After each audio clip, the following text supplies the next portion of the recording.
hantu seksi dan cantik di balik jok mobil. Jika Anda penakut dan kesepian, jangan lanjutkan mendengarkan cerita ini. Pasalnya, cerita yang berjudul Mom and Baby ini berhasil membuat siapapun yang mendengarnya langsung gemetar. Langsung saja ke ceritanya. Penyebab kejadian tersebut adalah seorang pria bernama Trisna yang bekerja sebagai sales representative perusahaan rokok terbesar di Indonesia, baru saja menerima bonus dari kantornya. Dia mendapat bonus karena berhasil mencapai tujuan yang ditetapkan oleh perusahaan. Karena bonusnya lumayan, dia pun berencana membeli mobil. Trisna saat ini memiliki istri yang sedang hamil.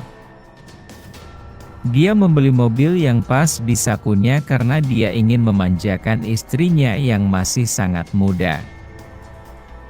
Ia berencana membeli mobil bekas yang harganya lebih murah dan membayar tunai. Singkat cerita, Trisna menemukan sebuah mobil yang sesuai dengan hati dan anggarannya, Grand Livina berwarna abu-abu. Trisna membeli mobil itu dari seorang bapak yang kekurangan uang. Karena dirasa pas, akhirnya Trisna setuju dengan ayahnya. Mobil itu datang ke rumah pengantin baru untuk pertama kalinya, dan mereka sangat bahagia. Mereka bisa pergi kemana saja dengan mobil mereka sendiri daripada mobil kantor. Namun, dalam beberapa hari setelah pulang, mobil abu monyet, sebutan kedua pasangan itu, selalu berbau amis. Ya, baunya darah. Mereka selalu berusaha melihat-lihat mobil untuk mencari tahu dari mana bau amis itu berasal. Mengerikan dengan kematian hewan dan pertumpahan darah. Namun, semua ini tidak membuahkan hasil, karena tidak ada hewan yang mati di samping kendaraan tersebut. Saat malam semakin dalam, bau darah menjadi semakin kuat. Trisna juga rutin mengantar si abu monyet ke tempat cuci mobil dan diminta memberinya lebih banyak deodoran. Namun, sesampainya di rumah, bau amis masih tercium. Juga, jika mereka mengemudi di malam hari, mereka akan selalu mendengar tangisan bayi, meskipun sangat lemah. Meski tidak terlalu jelas, tangisan bayi itu tetap membuat mereka sangat terganggu. Akhirnya, Trisna berencana membawa mobil tersebut ke paranormal atau orang yang tahu cara memperbaiki mobil tersebut. Karena menurutnya, itu bukan masalah biasa.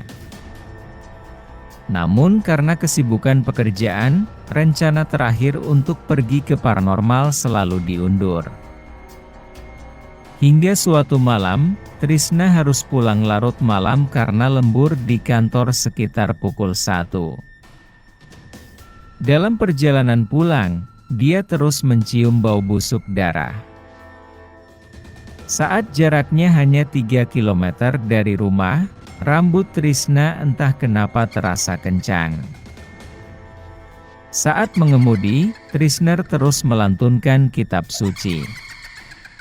Namun, tangisan bayi itu muncul kembali.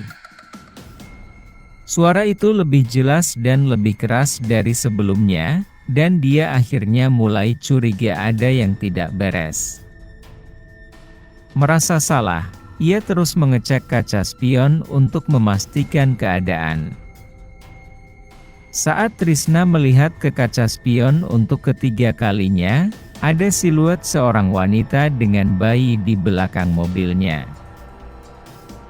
Dia menatapnya beberapa saat, hingga akhirnya Trisna harus mengerem mendadak. Tiba-tiba, Trisna langsung turun dari mobil. Tapi karena masih tengah malam, di luar sangat sepi, dan hampir tidak ada orang di sana. Trisnar mengulangi doanya dengan apa yang dilihatnya. Dan ketika dia melihat lagi dari luar, jok belakang mobil itu kosong. Meski semakin dekat dengan rumah, ia masih memperdebatkan apakah akan terus menggunakan mobil tersebut. Setelah menenangkan diri beberapa saat, Trisnar akhirnya memutuskan untuk pulang, tak lupa membacakan puisi di kursi sebelum memasuki pintu. Saat memasuki mobil, Trisnar melihat sekeliling untuk memastikan tidak ada orang di belakang kursi. Ini kosong. Beberapa meter di depan, seorang perempuan pucat menggendong bayi muncul lagi di belakang Trisnar. Bau amis lebih menyengat dari biasanya. Seketika itu juga dia langsung berteriak dan membacakan kitab suci yang ada di kursi. Karena ini adalah pertama kalinya Trisnar melihat makhluk tak kasat mata, dia gemetar saat mengemudi, hampir menangis. Keringat panas dan dingin bercucuran di sekujur tubuhnya. Dengan kapasitas bahan bakar yang luar biasa, ia tidak masuk garasi dan langsung memarkir mobilnya di depan rumahnya. Begitu dia memasuki ruangan, keringat dingin terus mengalir di tubuhnya. Dia mencoba untuk langsung tidur, tetapi tidak bisa karena dia dihantui oleh hantu gentayangan. Keesokan harinya, Trisna langsung demam tinggi. Saat suaminya bergegas pulang dan memarkir mobil, istrinya bingung. Trisnar tidak berani bicara karena istrinya masih muda. Ia takut istrinya memikirkannya, maka Trisna berkesimpulan ingin tidur lebih awal karena mengantuk malam itu. Setelah beberapa hari sembuh, Trisna masih menunggangi monyet abu-abu dengan trauma mental. Karena masih tercium bau amis, ia memutuskan untuk memberikannya kepada kiai yang bisa mencarikan cara untuk mengatasi masalah tersebut. Sore harinya Trisna turun ke kediaman Ji-ai ditemani teman-temannya. Tapi hantu yang tertinggal itu tiba-tiba muncul di belakang kursi. Akibat shock tersebut, Trisna akhirnya kehilangan kendali atas mobilnya, mengalami kecelakaan mobil dan jatuh ke jurang. Meskipun demikian, keduanya selamat dengan hanya beberapa memar di tangan mereka. Trisna segera meminta bantuan kakaknya untuk memberitahukan keadaannya. Tidak butuh waktu lama bagi orang yang lewat untuk membantu Trisnar dan teman-temannya menenangkan diri. Menurut warga sekitar, kecelakaan lajang sering terjadi, dan Trisna adalah salah satunya. Saya tidak tahu kenapa. Namun Trisna tidak mengatakan apa-apa terjadi padanya karena dia melihat hantu di jok belakang mobilnya. Kemudian truk derek datang dan menarik mobil itu pergi. Trisna dijemput oleh kakaknya. Di dalam mobil, Anda membahas mengapa dia mengalami kecelakaan di sana. Dia juga bertanya kepada temannya apakah dia pernah melihat hantu di kursi belakang mobil. Tapi dia bilang dia tidak melihatnya. Bahkan dia heran kenapa Trisna tiba-tiba kaget dan banting setir. Trisnar kaget. Bagaimana mungkin dia satu-satunya yang bisa melihat wajah wanita itu? Ia dan teman-temannya langsung pulang setelah mendapat perawatan di rumah sakit. Trisnar sangat memikirkan mobil tersebut, sehingga akhirnya memutuskan untuk menemui Kiai Muhi secepatnya. Duduk di mobilnya, akhirnya dia sampai di kediaman Kiai Muhi.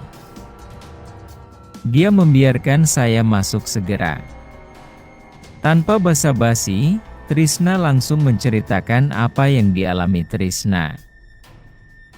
Kiai Muhi sebenarnya ingin masuk ke dalam mobil untuk diperiksa, tapi mobilnya masih di bengkel, jadi tidak jadi. Kiai Muhi mengatakan, jika suatu benda dihuni oleh makhluk halus, kemungkinan peristiwa yang melibatkan makhluk halus tersebut pernah terjadi sebelumnya. Jadi, dia disarankan untuk menemui pemilik mobil sebelumnya. Sebelum pulang, mereka diberi botol air doa untuk menenangkan mereka. Keesokan harinya, setelah Trisna pulang kerja, dia bertemu dengan pemilik mobil sebelumnya untuk pertama kalinya. Sebut saja namanya Pak Yanuar. Dia menyatakan niatnya untuk datang dan menceritakan beberapa kejadian terkait mobil di Trisna. Pak Yanuar kaget. Sejak dia menggunakan mobil itu, dia tidak pernah merasakan atau menemui sesuatu yang tidak biasa, apalagi melihat hantu. Dia juga tidak pernah melakukan sesuatu yang aneh dengan mobilnya sampai dihuni oleh roh-roh tersebut. Karena tidak melihat kebohongan dari pernyataan Pak Yanuar, Trisna menemui jalan buntu tentang bagaimana dia bisa membeli mobil dengan seorang penjaga. Setelah mengobrol lama, akhirnya dia berpamitan dan Pak Yanuar menyarankan agar mobilnya dicuci atau dibersihkan dari makhluk gaib. Seminggu setelah bertemu dengan Pak Yanuar, Trisna mendapat telepon dari seorang mekanik. Karyawan bengkel di sana sering menemukan seorang wanita dengan bayi di kursi belakang mobilnya, katanya. Mereka ketakutan dan baru saja mengalami hal seperti ini. Trisna langsung bekerja sama dengan Pak Yanuar membantu perbaikan mobil tersebut. Hal ini mempercepat prosesnya. Telah diamati bahwa makhluk ini mulai menampakkan diri kepada semua orang. Yanuar pun sependapat. Setelah itu mereka langsung berangkat ke bengkel dan sore harinya. Setelah bengkel tutup, mereka meminta izin kepada pemiliknya untuk melakukan ruat pada kendaraan tersebut. Yanuar datang bersama seorang pria paruh baya yang mengenakan baju koko dan serban. Ia menyebut namanya sebagai Pak Anto yang akan melaksanakan upacara. Mereka juga memprakarsai acara ruatan mobil ini. Selain Trisna, Pak Yanuar dan Pak Anto, hadir pula pemilik bengkel dan beberapa karyawannya.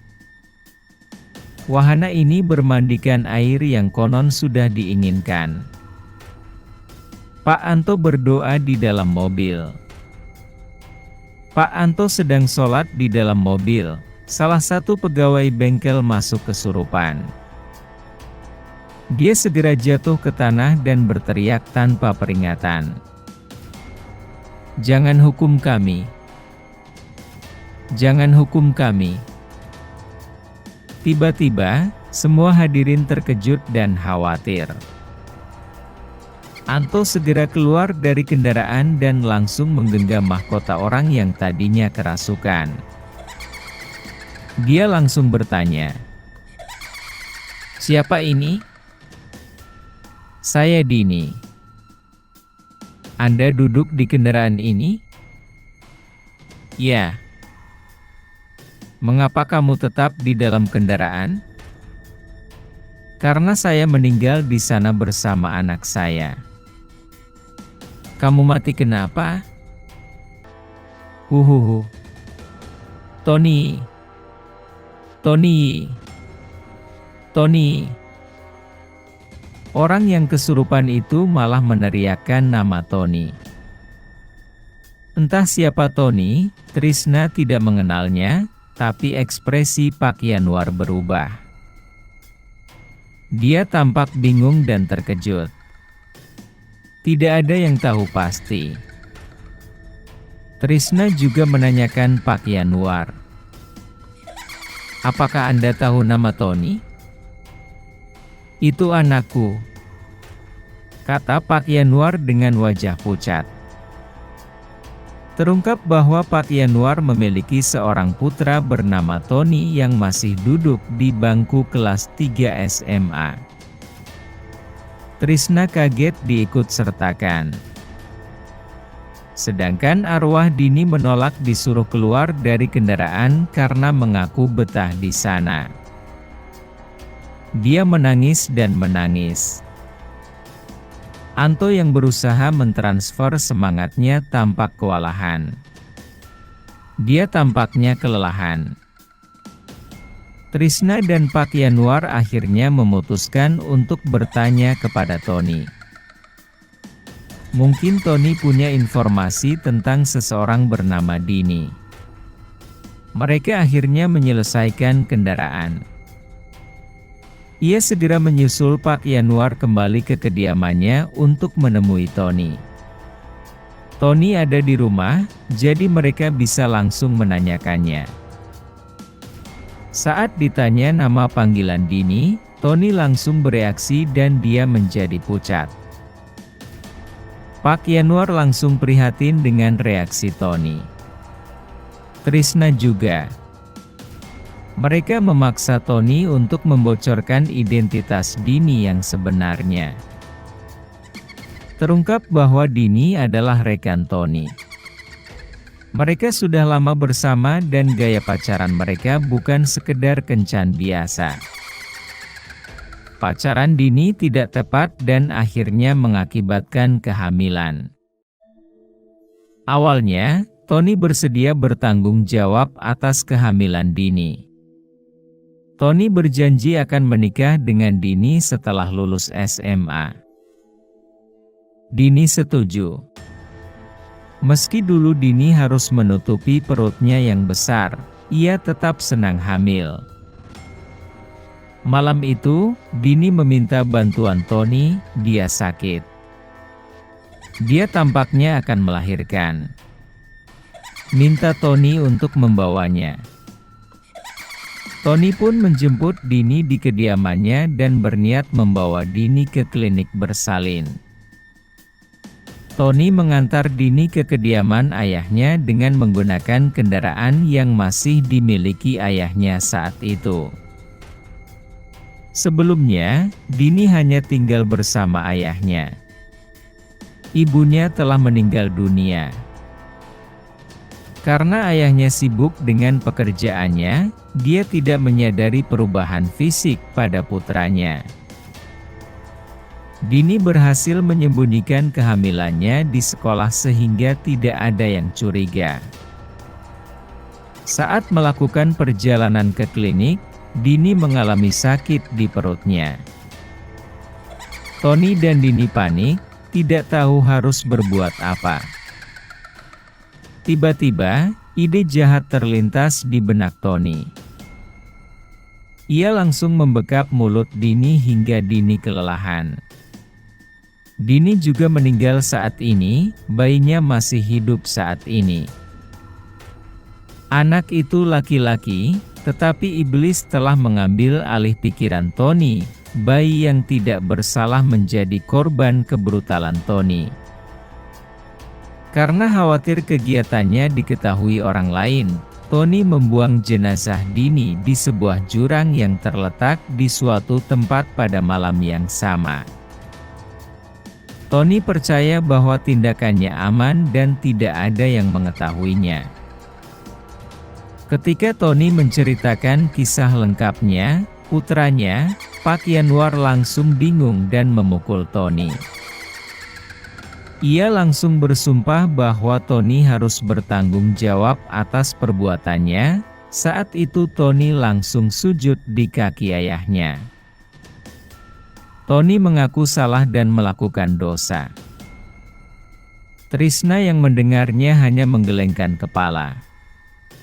Pemuda hari ini benar-benar di luar batas. Mereka tidak mempertimbangkan konsekuensi dari tindakan mereka. Pak Yanwar juga meminta Tony menunjukkan lokasi jenazah Dini.